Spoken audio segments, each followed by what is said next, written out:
Hello friends, मेरा नाम है यास्मीन प्रवीण और आप देख रहे हैं मेरा चैनल यास्मीन लैब। तो आज मैं ब्लड का पार्ट 2 पढ़ाने वाली हूँ। और सॉरी, आज मेरे पास ट्राइपॉड नहीं है तो हो सकता है थोड़ा कैमरा हिल ले। तो आज मैं पार्ट 2 कवर करवा लेती हूँ। और अब फ्रेंड्स, हम फंक्शन ऑफ ब्लड जान लेते हैं। तो सबसे पहले आप देख सकते हैं 1 number, it carry oxygen from lungs to the tissue and CO2 from the tissue to lungs। तो फ्रेंड्स, सबसे पहले हम देख लेते हैं कि क्या कहना चाहता है। तो ये सबसे पहले कहना चाहता है, ये कैरी करता है ऑक्सीजन को, कैरी करके लंग्स के ज़रिए टिश्यू में पहुंचाता है। और फिर वहाँ टिश्यू से जो क्या करता है, कार्बन डाइऑक्साइड को लेके लंग्स तक भेज देता है। तो मतलब ये ऑक्सीजन का ट्रांसपोर्ट और CO2 का ट्रांसपोर्ट करता है। Blood maintain the water balance in the body. वो क्या करता है फ्रेंड्स, ब्लड को भी जो ब्लड है वो वाटर को भी मेंटेन करता है, वाटर बैलेंस को बना के रखता है। ये बहुत कुछ मेंटेन करता है। आगे देख लेते हैं, मेंटेन बॉडी टेम्परेचर। वो बॉडी टेम्परेचर को भी मतलब कि मेंटेन करता है। और एसिडिक हो या एसिड और बेस ना हो, इसके ये भी वो मेंटेन करता है। टेम्परेचर हमारा कैसे मेंटेन कर सकता है, हम आगे देखते हैं। ये हमारे टेम्परेचर को कैसे मेंटेन करके रखता है। It develop antibodies which can react agent the infection. ये एंटीबॉडीज़ को डेवलप करता है जो हमारे इन्फेक्शन के अगेंस्ट लड़ सकें। जो हमारे ब्लड में WBC हो गया ना, वो सब एंटीबॉडीज़ को मतलब कि वो डेवलप करते हैं। ब्लड में ही ना WBC होता है, तो वो एंटीबॉडीज़ को डेवलप करते हैं ताकि हमारे जो इन्फेक्शन आ रहे हैं, जो बैक्टीरियाज आ रहे हैं, उनको वो किल कर सकें। तो ये कौन करता है, डेवलप ब्लड ही करता है ना। हेल्प फॉर कोगुलेशन, ये कोगुलेशन में भी हमारा हेल्प करता है। And regulates the blood volume and blood pressure. मैंने क्या बोला था कि मैं मेंटेन बॉडी टेम्परेचर कैसे होता है मैं बताऊंगी। तो देखिए फ्रेंड्स, ये एक हमारा निश्चित है, जो हमारा निश्चित है कि हमारा ब्लड जो है वो प्रेशर कर रहा है, तो 120 की स्पीड से वो जाता है और 80 के स्पीड से वो फिर वापस आता है। तो वो हमारा एक क्या हो गया, वो फिक्स हो गया कि हाँ, अब जो इंसान ज़्यादा दौड़ने लगता है, ज़्यादा एक्सरसाइज करने लगता है, उसका बॉडी थोड़ा ज़्यादा हीट हो जाता है। वैसे तो लेकिन एक फिक्स है नॉर्मल, हर इंसान के शरीर में क्या करेगा कि बॉडी जो ब्लड प्रेशर होता है वो 120 के स्पीड से जाएगा और 80 के स्पीड से आएगा। तो इस प्रकार वो हमारे बॉडी के टेम्परेचर को भी मेंटेन रखता है। वो सप्लाई करता है न्यूट्रिशन को, supply of nutrition such as glucose, amino acid and fatty acid. वो क्या करता है, वो सप्लाई करता है, जैसे कि न्यूट्रिशन को, जैसे ग्लूकोज हो गया, एमिनो एसिड हो गया, फैटी एसिड हो गया। और वो मतलब उसको डिज़ोल्व भी करता है, डिज़ोल्व इन द ब्लड और blood bound to plasma protein, और वो फिर प्लाज्मा में जाके मिला देता है। Removal waste such as CO2, uric acid and urea.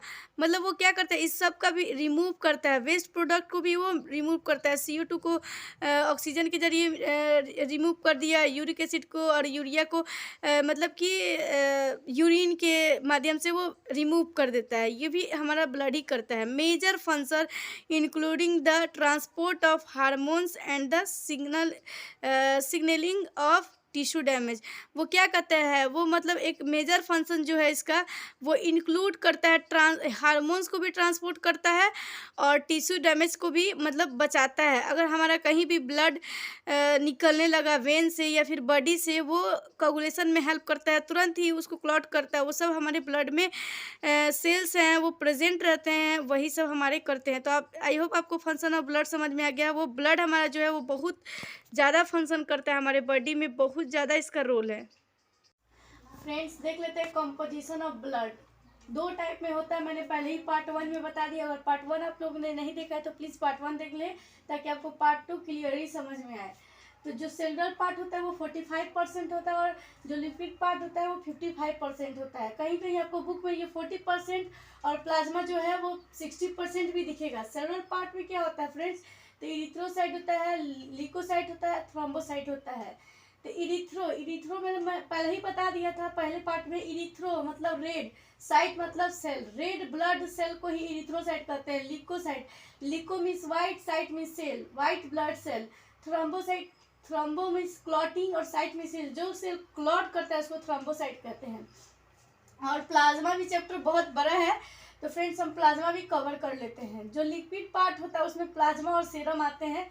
अगर हम प्लाज्मा को एंटीकोगुलेंट ब्लड को सेंट्रीफ्यूज करते हैं तो प्लाज्मा कहलाता है, और प्लेन वाइल को सेंट्रीफ्यूज कराते हैं तो वो सीरम होता है।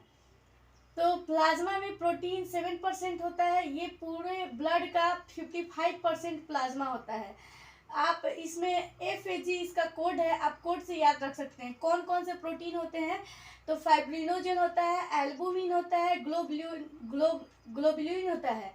तो फाइब्रिनोजन जो है वो ब्लड क्लॉटिंग में हेल्प करता है, और ये ट्रांसपोर्ट एल्बुमिन जो है वो ट्रांसपोर्ट हार्मोन्स करता है, मतलब हार्मोन्स को ट्रांसपोर्ट करता है। ग्लोबुलिन है वो ट्रांसपोर्ट आयरन करता है, मतलब आयरन को भी ट्रांसपोर्ट करता है। अब इसमें देख लेते हैं प्लाज्मा में और क्या क्या होता है। इलेक्ट्रोलाइट्स होता है, न्यूट्रिएंट्स होता है, और हार्मोन्स होता है, और वेस्ट प्रोडक्ट होता है। वे सब का फंक्शन क्या है, तो जो प्लाज्मा है वो नॉन न्यूक्लियर है, नॉन सेलुलर है। तो उसमें जो प्लाज्मा है वो नॉन सेलुलर है, वो सेल उसमें नहीं प्रेजेंट होते हैं। सेलुलर पार्ट जो है वो ये वाला है। तो फ्रेंड्स देख लेते हैं, इसमें जो वाटर होता है 91% होता है। प्रोटीन्स जो होता है मैंने पहले ही बताया, इसमें प्रोटीन्स जो होता है एल्बुमिन होता है, ग्लोबुलिन होता है, फाइब्रिनोजन होता है, वो सभी 7% मिलके होते हैं। 91% वाटर, 7% ऑफ प्रोटीन, और बाकी सब ये 1-2% होते हैं। जैसे हार्मोन्स हो गया,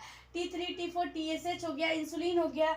आप लोगों ने बहुत सुना होगा T3 T4 TSH का टेस्ट। T3 T4 TSH का टेस्ट क्या होता है, वो हार्मोन टेस्ट होता है, वो जो हम लोग सीरम से करते हैं, तो या प्लाज्मा से भी होता है। तो T3 T4 TS थायराइड का टेस्ट है, जो हार्मोन्स टेस्ट होता है।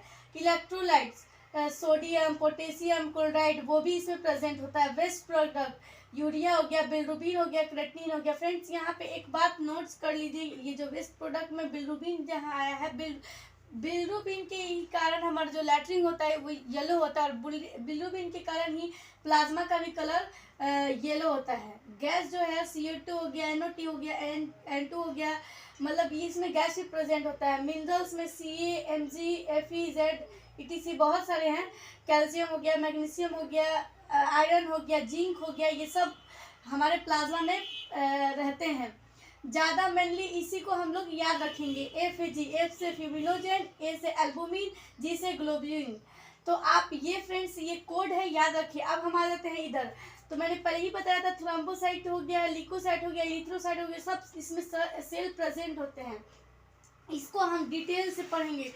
जब हम इसको डिटेल से पढ़ेंगे तो फिर हमें ये भी पढ़ना होगा। तो मैं अभी बेसिक सब चीज़ बता रही हूँ ताकि आपको समझ में आ जाए कि ब्लड में हमारे क्या क्या प्रेजेंट होते हैं, फिर इसके अंदर क्या प्रेजेंट होते हैं वो भी बताएंगे। तो लिकोसाइट जो हो गया फ्रेंड्स, वो सबसे पहले 2 टाइप्स के होते हैं। एक जो हो गया ग्रैनुलोसाइट, और दूसरा जो हो गया ए ग्रैनुलोसाइट। ग्रैनुलोसाइट क्या है, जिस सेल में ग्रैनुल्स प्रेजेंट हो उसे ग्रैनुलोसाइट कहते हैं। ए ग्रैनुलोसाइट वो है जिसमें ग्रैनुल्स प्रेजेंट नहीं होते, वो ए ग्रैनुलोसाइट कहलाते हैं। ग्रैनुलोसाइट में क्या क्या आता है, तो न्यूट्रोफिल आता है, इसिनोफिल आता है, बेसोफिल आता है। अगर कभी भी आपको ये आप अब लिकोसाइट समझ गए तो डिफरेंशियल काउंट समझ गए। हमेशा आप देखेंगे CBC की जांच में डॉक्टर डिफरेंशियल काउंट देता है, या CBC में ये जरूर टेस्ट होता है, ये सब का टेस्ट होता है जरूर, ये सेलुलर पार्ट का जरूर इसमें रहेगा ही रहेगा। और ये सर का भी तो मैंने पहले ही कवर करवा दिया है। तो neutrophil, eosinophil, basophil, monocyte, lymphocyte ही से हम लोग डिफरेंशियल काउंट करते हैं। तो न्यूट्रोफिल जो होता है उसको भी हम डिटेल्स में पढ़ लेंगे। तो ये इसमें सब में ग्रेन्यूल्स प्रेजेंट होते हैं, न्यूट्रोफिल में, इस्नोफिल में, बेसोफिल में। और जो मोनोसाइट हो गया उसमें ये ग्रेनुलोसाइट में आता है, डेट मीन्स इसमें ग्रेनुल्स प्रेजेंट नहीं रहेगा। लिम्फोसाइट जो है उसमें भी ग्रेनुल्स प्रेजेंट नहीं रहेगा, क्योंकि हमारा ग्रेनुल्स जो है वो ग्रेनुलोसाइट, जो न्यूट्रोफिल, इस्नोफिल, बेसोफिल, यही 3 है जिसमें ग्रेनुल्स प्रेजेंट रहते हैं। इस सब का शेप हो गया, नॉर्मल रेंज हो गया, मैं सब आगे डिटेल्स में बताती हूँ। पहले आप इतना कवर कर ले। आई होप आपको इतना समझ में आ गया है। एक नोट्स बना, आप स्क्रीनशॉट कर लीजिए और नोट्स बना लीजिएगा।